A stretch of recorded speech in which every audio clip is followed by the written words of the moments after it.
Are modern rails more susceptible to heat-related stress than older jointed track? In short, no. But despite raising speculation and comments about continuously welded rail not being able to withstand high temperatures, there's no evidence that older jointed track was any less susceptible to heat-related damage than continuously welded rails. Without speculating on recent incidents, I think it's important to understand more about continuously welded rails, specifically how they are joined and what can and is done to reduce the risk of buckling.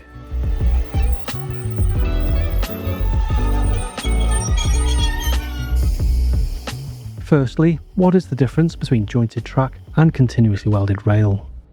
Put simply, jointed track uses short sections of rail, which are joined together with something called a fish plate. This is an older style of assembly, which isn't typically used anymore, at least not on the mainline network. This is because it's noisy, and more importantly, it's not that robust at higher speeds.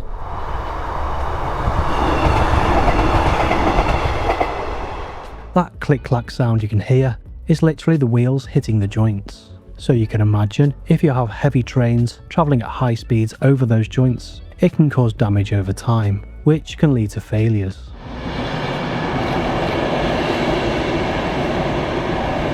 Continuously welded rails, on the other hand, are formed from long sections of rail called strings, which can be hundreds of meters long. These rails are placed on the sleepers and are then welded together, so there are no joints. These rails are quieter, so better for railway neighbours, provide a smoother ride for passengers, and importantly, can safely sustain higher top speeds.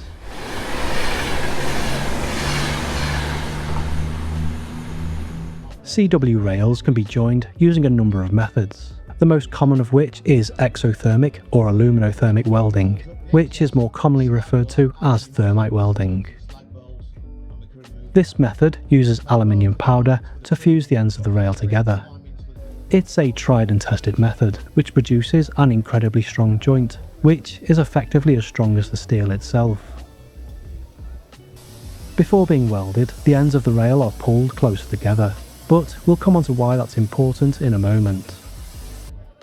To weld the rails together, a sand mould and crucible are first placed on the rail. The mould and the rail are then preheated, after which a canister containing the powder is placed on top, which is then also heated. This begins an aluminothermic reaction, melting the mixture, which then begins to pour freely into the mould and into bowls which capture the excess. You're looking at about 2,500 degrees C, between 2,500 and 3,000 degrees C. There we go. So that'll fill the moulds up. The excess slag or aluminium oxide will fall into the slag bowls and we can remove that. Following this, the rail is left to cool. The mould is then broken apart and the weld is trimmed down. Once the weld and the rail have cooled down further, a grinder is used to grind down the rough edges and form the final smooth profile of the rail.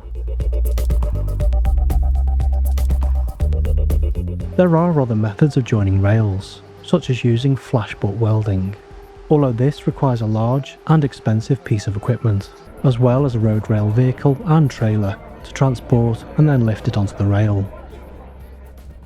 An all-in-one solution has been developed that can transport and then lift the flash butt welder. However, as of last year, it was still going through Network Rail product acceptance before it can be used on the British Rail network. The benefit of this method is that it takes less time to actually form the weld, and as rail engineer Gareth Dennis explains, there are other benefits. Now, the tools that we use for flash butt welding, usually it's a kit mounted on the end of a road rail vehicle that can whiz around and do multiple welds in the time it takes to just do one thermite weld. Thermite welding is super cheap, but the very best thermite weld will only ever be as good as the worst flash butt weld.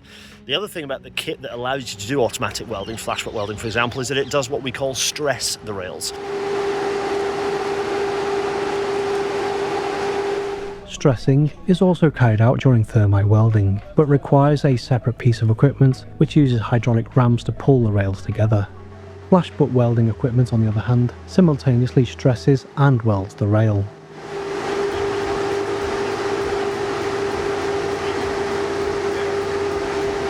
So a lot of stuff that Chris has been doing manually. But why is it important to stress the rail at all? And what does this have to do with the hot summer and buckling rails? Stressing the rails is critical to managing thermal forces in the rail. So, when it's summer and you've got lots of those, the rails have heated up, what they've done is essentially expanded. That increases the compressive forces, or rather, up to a certain point, decreases the tensile stresses that we put in the rails deliberately when we lay them. And that's what stressing is all about. It's about putting a tensile stress in so that the rails hold their shape for longer, and so that when they heat up, you're not increasing a compressive stress, you're actually reducing a tensile stress up to a temperature that we call the stress-free temperature. How do we actually do that?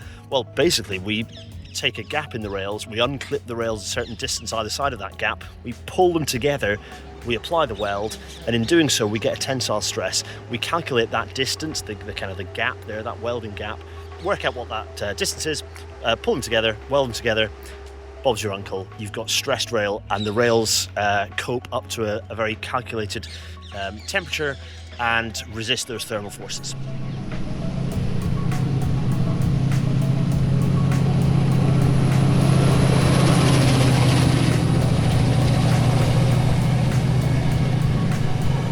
Network Rail states that UK rails have a stress-free temperature of 27 degrees Celsius, which is the UK mean summer temperature.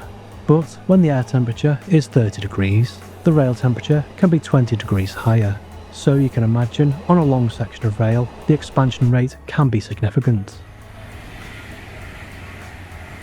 The stress-free temperature can be adjusted by stressing or pulling the rail further.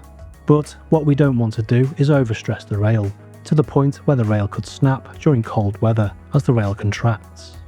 So, while it is true to say that hotter countries are able to stress their rails to deal with hotter temperatures, those countries may not experience significant swings in temperature, which in the UK can be anywhere from below freezing to over 30 degrees C. But we have recently started to see temperatures regularly topping 36 degrees C in the south for sustained periods, so it can be difficult to achieve an optimal stress-free temperature. Although it's not impossible, and I'm certain Network Rail will re-evaluate this temperature range if they feel it's required. Although it is important to understand that continuously welded rail is designed to deal with high temperatures, and buckling remains a rare occurrence. Jointed track, on the other hand, is also susceptible to heat-related damage, and damage to the joints. In fact, the risk profile for jointed track is significantly higher than CWR, which is why most countries around the world stopped using jointed track many decades ago.